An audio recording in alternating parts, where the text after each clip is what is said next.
Today, I'll show you how to send disappearing photos on Telegram. Disappearing photos are useful when you want to send an image that can only be viewed for a limited time. Once the timer ends, the photo disappears from the chat.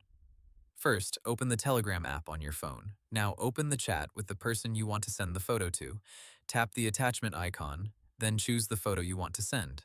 Before sending it, tap the photo preview to open the editing screen. Now look for the timer icon. This is usually shown near the bottom of the screen.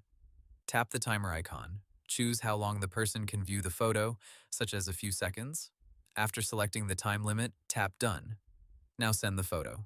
When the other person opens it, Telegram will start the timer. Once the time runs out, the photo will disappear. Keep in mind that disappearing photos are usually available in private chats, not in groups or channels. Also, the other person may still be able to take a screenshot or use another device to capture the image, so only send content you are comfortable sharing. If you do not see the timer option, update Telegram to the latest version and try again. And that's it.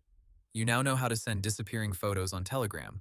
Hope the tutorial was helpful, subscribe to my channel, and see you in the next video.